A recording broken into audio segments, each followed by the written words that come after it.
BC సంక్షేమ సంఘం వందనాలు తెలియజేస్తా ఉంది. మనము ప్రతిసారి మహనీయుల జయంతి ఉత్సవాలను జరుపుకుంటా వస్తున్నాం. భువనగిరి జిల్లా కేంద్రంలో ఎక్కడా తగ్గకుండా మన రెండోసారి అంటే మూడోసారి అన్నగారు ఎమ్మెల్యే అయిన తర్వాత సరే మార్పు జరిగినప్పుడేమో ఎవరు సపోర్ట్ చేసిన వాళ్ళు లేరు, అడిగిన వాళ్ళు. అట్లాంటి కొద్దిమంది మాట్లాడి మనల్ని ఈడికి పట్టుకొచ్చింది. ఇప్పుడు అడిషనల్ కలెక్టర్ గారు చెప్తుంటే చాలా గొప్పగా పరివర్తన జరుగుతుంది. సమాజంలో మార్పు జరగాల్సిన అవసరం ఉంది. ఒక్క వ్యక్తి కోసం కాదు, ఒక్క కులం కోసం కాదు, ఈ దేశం కోసం మార్పు జరగాల్సిన అవసరం ఉంది. ఒక్క కులం ఎదిగితే దేశం ఎదగదు. బీసీలు ఎదగాలి. బీసీలు ఎదిగితే బీసీలు కాదు, ఎంబీసీలు కూడా ఎదగాలి. ఎంబీసీల గురించి కూడా చెప్తుంది. అందరూ సమాజం మొత్తం ఎదిగినప్పుడే ప్రపంచ దేశాలు ఏదైతే పశ్చిమ దేశాలు ఉన్నాయో, అమెరికా కానీ యూరోప్ కానీ, అట్లాంటి దేశాల స్థాయికి పోవాలంటే అక్కడ ఎందుకంటే అవి ఎందుకు ఎదిగినాయి, అక్కడ కుల వ్యవస్థ అనేదే లేదు. ఈరోజు ఒక కుల వ్యవస్థతోటి కొన్ని వర్గాలు అనగదొక్కబడి మరి ఆ రోజు ఇబ్బంది పడి ఈరోజు ఆ మార్పులో భాగంగా ఈరోజు ఎస్టీలు కానీ బీసీలు కానీ ఆ మార్పులో భాగంగా ఈరోజు ఒక స్థాయికి వచ్చినాం.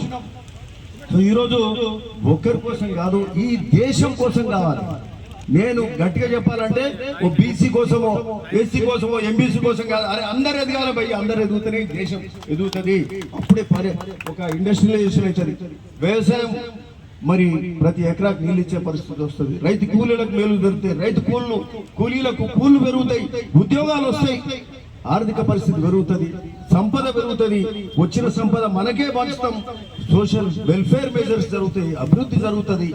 మనకు సంబంధించిన సాగునీరు కాలువలు అయితే, రోడ్లు అయితే, బ్రిడ్జ్లు అయితే, మరి భువనగిరి మున్సిపాలిటీ కానీ ఇట్లాంటి ప్రాంతం అంతా కూడా అభివృద్ధి జరుగుతుంది.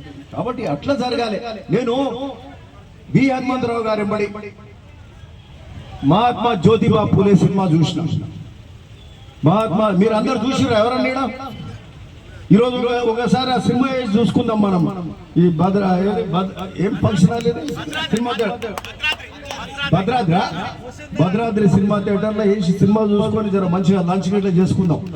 ఎంత మంచిగా ఉందంటే ఆ సినిమా, అసలు ఇంకొకరిని క్రిటిసైజం లేదు, ఎవరిని. ఆయన ఏం చేసిండు సమాజానికి అనేది ఒకటి ఉన్నది. సమాజానికి ఏం చేసిండు, ఆయన భార్యకు చదువు రాకపోతే ఆయన చదువు చెప్పి ఒక టీచర్ గా ఎదిగే స్థాయికి తీసుకొచ్చి ఆమెతోటి ఒక స్కూలే పెట్టించాడు పూనాల. 1948లో ఒక స్కూల్ పెట్టించి బాలికల విద్య మీద మొదటి ఒక ఏమంటారు ఒక సామాజికవేత్త ఈ దేశంలో చేసిన వ్యక్తి మహాత్మా జ్యోతిబా పూలే. మరి ఆ రోజు చాలా సంతోషం. జ్యోతిబా పూలే అంటే ఒక ప్రపంచ మేధావి, విద్యా సంస్థలు నెలకొల్పి ఆనాడు విద్య ద్వారా అన్ని సాధించొచ్చనే లక్ష్యంతో తనే కాకుండా తన సతీమణి కూడా విద్యా బుద్ధులు చెప్పి భారతదేశంలోనే మొదటి టీచర్ గా వాళ్ళ భార్యను చేసి వాళ్ళ సతీమణి చేసి ఎంతో మందికి బాల బాలికలకు కూడా విద్యా బుద్ధులు చెప్పినటువంటి జ్యోతిరావు పూలే గారు నిజంగా 200 సంవత్సరాల కింద జన్మించి మనందరికీ ఒక మార్గదర్శకంగా 1827 ఏప్రిల్ 11న జన్మించినటువంటి జ్యోతిరావు పూలే గారు మనందరికీ ఎంతో పెద్ద ఆదర్శమైనటువంటి ఆయన జీవితాన్నే పేదల కోసం త్యాగం చేసి పేద బడుగు బలైన వర్గాలు అంటరాని తనాన్ని నిర్మూలించినటువంటి గొప్ప మేధావి.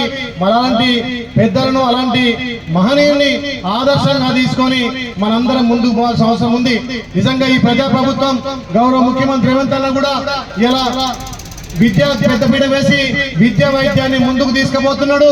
అదే దశలో ఆ రోజు ఏ సదుపాయం లేని రోజే తన సొంత భూమిని కూడా దాన ధర్మం చేసి సొంత భూమిని కూడా అమ్మి కళాశాలలు ఆ రోజు విద్యా సంస్థలు నడిపి 1848లోనే బాలికల పాఠశాల పెట్టినటువంటి మహనీయుడు జ్యోతిరావు పూలే. కాబట్టి అలాంటి ఆదర్శమైన నాయకుల్ని మనం ఆదర్శంగా తీసుకొని ప్రతి ఒక్కరికి విద్య హక్కుగా మనం ముందుకు తీసుకుపోవాల్సిన అవసరం ఉంది.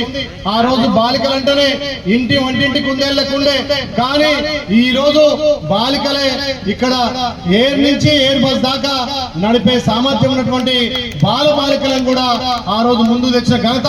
ముఖ్యంగా బీసీల కోసం ఎన్నో పదవులకు త్యాగం చేసి ఆ రోజు బీసీలకు పెద్దపీట వేసి మరి ఈ రోజు ప్రజాపాలన ద్వారా గౌరవ ముఖ్యమంత్రి కూడా బీసీలకు కులగణలో పెద్దపీట వేసి 42% ఇస్తున్నందుకు ఈ ప్రభుత్వానికి ప్రత్యేకంగా ధన్యవాదాలు. ముఖ్యంగా మనం భువనగిరి పట్టణంలో చూడొచ్చు, ఇక్కడ జనరల్ స్థానంలో కూడా పెద్దలు అనిల్ కుమార్ రెడ్డి గారు ఎమ్మెల్యే గారు ఒక బీసీ బిడ్డను చైర్మన్ చేసిందంటే ఇలా బీసీలకు దక్కుతున్నటువంటి ప్రజాప్రభుత్వంలో గౌరవం అని చెప్పి దీన్ని మనందరం ముందుకు తీసుకుపోయి భావి తరాలకు కూడా జ్యోతిబాబు పూలే గారి ఆదర్శవంతమైనటువంటి ఆ విద్యా విధానాన్ని ముందుకు తీసుకుపోవాల్సిందిగా మీ అందరికి విజ్ఞప్తి చేస్తూ అన్యతా